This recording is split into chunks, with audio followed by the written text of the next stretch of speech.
हमारा चिंतन गीता अध्याय 9 श्लोक 14 पे चल रहा है। संत महात्मा कहते हैं, जैसे घोड़ा दूसरे आगे वाले जानवर की घास में मुंह मारता है तो आगे गाड़ी वाला, उस गाड़ी का मालिक उसको चाबुक मारता है। क्यों खानी पड़ी चाबुक उसे? क्योंकि अपनी लालच को रोक नहीं पाता है, दूसरे के घास में मुंह डालता है। लेकिन घोड़े का मालिक है, वो सियाना होता है, उसको पता है घोड़ा तो दूसरे की घास में मुंह डालेगा, तो वो घोड़े के मुंह पर एक थैली बांध देता है और उसमें चने डाल देता है। घोड़े को जब भी कुछ खाने की इच्छा हो तो वो चना चबा ले। अब वो घास में मुंह नहीं डालता तो उसे चाबुक का फटका भी नहीं पड़ता है। ऐसे ही हमारा मन भी इस लालची घोड़े जैसा ही है। संसार में जब निकलते हैं तो हमारा मन भी इधर उधर कितनी जगह मुंह मारता है।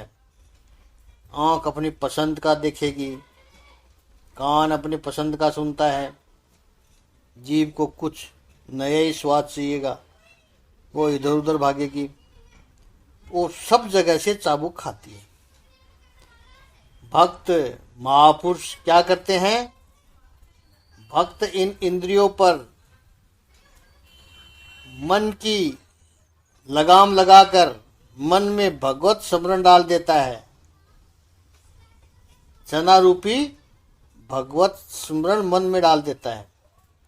निरंतर ये भगवत स्मरण करते तो फिर संसार के ये चाबुक नहीं पड़ेगी। श्रीमद् बल्लभाचार्य जी महाप्रभु जी कहते हैं कि कीर्तन का शब्द भगवतवाच्य होना चाहिए।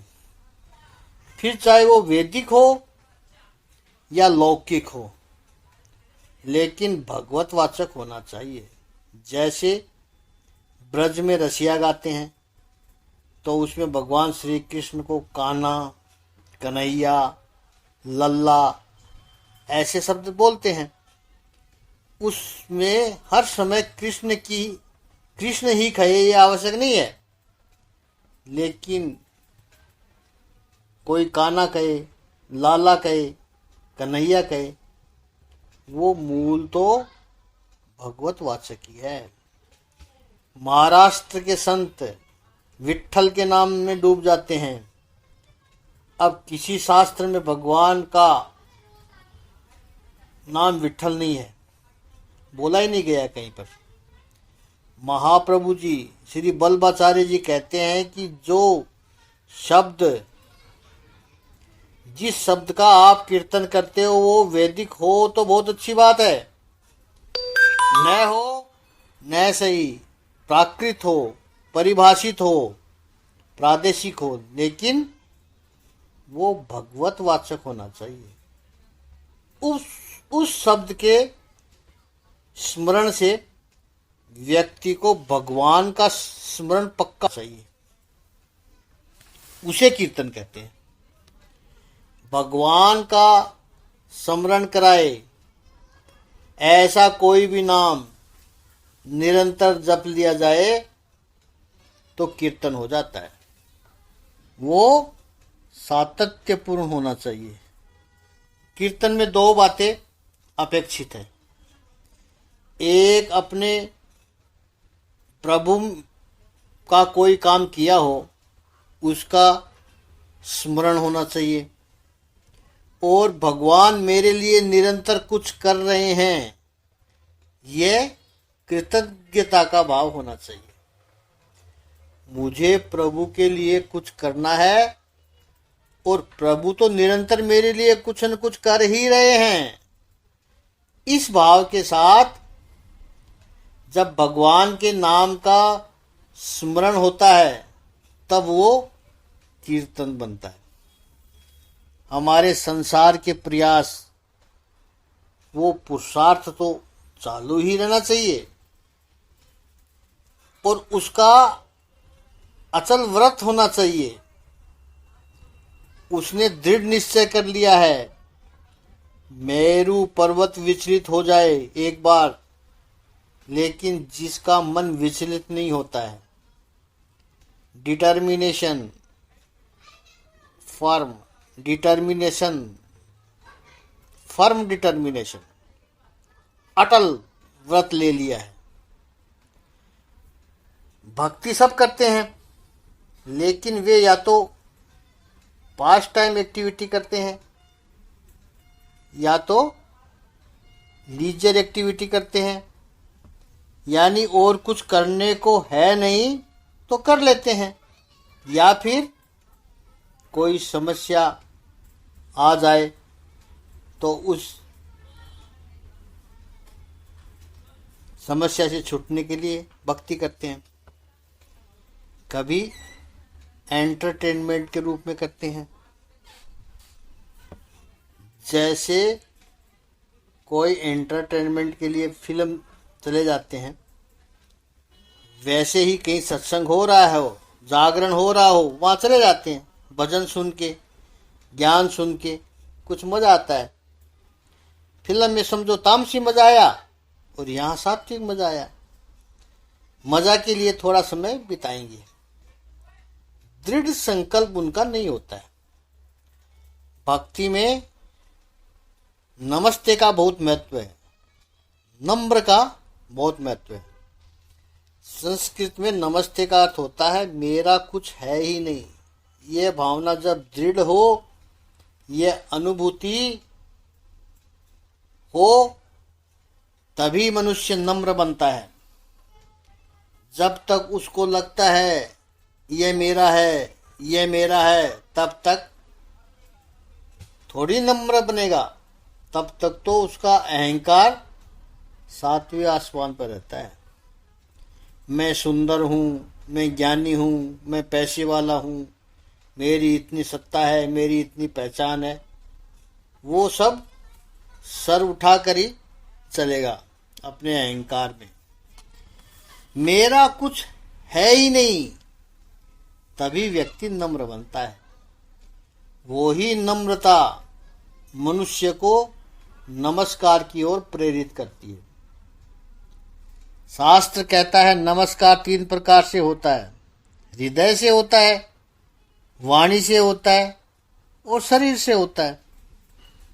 तो ऐसे ये भक्त नित्य उक्ता उपासते, नित्य यानी सतत, कंसिस्टेंटली, वो समय की निरंतरता बताता है। और उपासते स्थान की समीपता बतलाता है। उप यानी समीप, आस्ते यानी बैठते हैं। उपासना का सही अर्थ है भगवान के नजदीक बैठना, भगवान के समीप बैठना। उपवास का भी अर्थ यही है। उप का अर्थ है समीप, क्लोज, वास यानी रहना। 15 दिन में एक दिन भगवान के समीप रहना, उसको कहते हैं उपवास। किसी ने ये नहीं कहा है कि खाना बंद कर दो या खाना चेंज कर दो। बाकी के 14 दिन दाल चावल रोटी खाते हैं और एक दिन साबूदाना खाओ तो भगवान खुश हो जाएंगे, कहेंगे आजा, बैकुंठ का दरवाजा तेरे लिए खोल कर रखा है। ऐसी बात नहीं है। पता नहीं हमने भगवान को क्या समझ रखा है। उपवास का अर्थ है प्रभु के समीप रहना, नित्य युक्ता उपासते। तो समय और स्थान जो दोनों रूप से परमात्मा से जुड़ा हुआ है, यानी प्रतिक्षण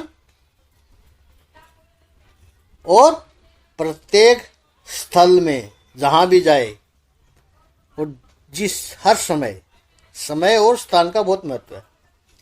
प्रतिक्षण और प्रत्येक स्थल में वो ज्योग्राफिकली कितना भी टूर करेगा, ट्रेवल करेगा, लेकिन हमेशा अंतःकरण से परमात्मा के समीप रहेगा। ऐसा ये व्यक्ति होता है। और जो नित्य युक्त हो गया, जो नित्य उपासना करता है, उसको संसार में डर कैसा। जो निरंतर परमात्मा से जुड़ा हुआ है, जो निरंतर परमात्मा का स्मरण करता है, यानी जो प्रभु का ही हो गया, और जो प्रभु का हो गया तो स्वाभाविक है कि प्रभु जी उसके हो गए, उसको अब कैसा भय। हमरे सैया भये कोतवाल, अब डर काहे का। बेशक कोतवाल छोटी सी पोस्ट है, लेकिन गांव में तो उसका वर्चस्व रहता ही है। अब किसी की हिम्मत नहीं है कि मेरे सामने आंख उठाकर भी देखे। अब देखो, जिसका सैया कोतवाल हो गया और वो कहती है मैं कोतवाल की हो गई, अब डर काहे का। तो जिसका सैया भये भगवान, उसको संसार में भय काहे का। हम भगवान के हो गए, भगवान हमारे हो गए, अब भय काहे का। इस भक्त का जो भी सात्विक कर्म हुआ है, जो भी देखिए मार्ग पर चला है, उसका सबसे पहला लक्षण है, जो भी भक्त सात्विक मार्ग पर चलता है और उस जो भक्त कहलाने वाला है, उसका सबसे पहला लक्षण है भय मुक्त होना, अभयत्व आ जाएगा उसमें। आप देखिए भगवत गीता के 16वें अध्याय के 46 श्लोक में भक्त का पहला लक्षण बताया है। देवासुर संपर्क विभाग योग में 46वें श्लोक में नहीं, 16वें अध्याय के पहले ही श्लोक में बताया है। भक्त का पहला लक्षण देवासुर संपत्ति विभाग में बताया है। देवासुर संपत्ति विभाग योग में पहले श्लोक का पहला ही शब्द अभयम, सत्व सशुद्धि संशुद्धि ज्ञान योग व्यवस्थिति। भक्त है कि नहीं पता कैसे चलेगा। भक्ति आपकी सही है कि नहीं, टिक्के लगाते हो, उससे पता नहीं चलेगा। भक्त का पता नहीं चलेगा कि उसके जीवन में अभक्त्व कैसा है। फियर फ्रीनेस, डर किस बात का, यह भक्त का प्रमाण पत्र है। उसका डर खत्म हो जाता है। यह भक्त का प्रूफ है कि वो फियर फ्रीनेस हो गया। इस 14वें श्लोक में माम शब्द 2 बार आता है, पहले चरण में और तीसरे चरण में। सततम कीर्तयन्तो माम, और फिर तीसरे चरण में लिखा है नमस्तस्यन्तश्च माम भक्त्या। पहले में कहा है कि जो निरंतर मेरा कीर्तन करता है, और तीसरे चरण में माम भक्ता नमस्तस्य, भक्ति से जो मुझको नमस्कार करता है। प्रथम चरण में जो कहा है सतत कीर्तयन्तो माम, वो निर्गुण निराकार के लिए है, क्योंकि कीर्तन उसका ही हो सकता है। और तीसरे चरण में जो माम है, नमस्तंश्च भक्त्या माम है, यानी भक्ति से नमस्कार करना, वो सगुण साकार है।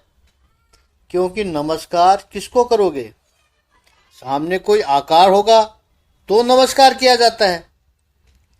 निर्गुण निराकार का चिंतन कर सकते हैं, निर्गुण निराकार को नमस्कार कैसे करेंगे? नमस्कार तो सगुण साकार का होता है।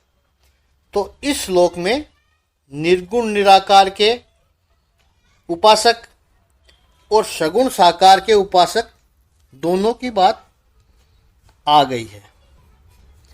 भगवान सगुण भी है, भगवान निर्गुण भी है, दोनों है।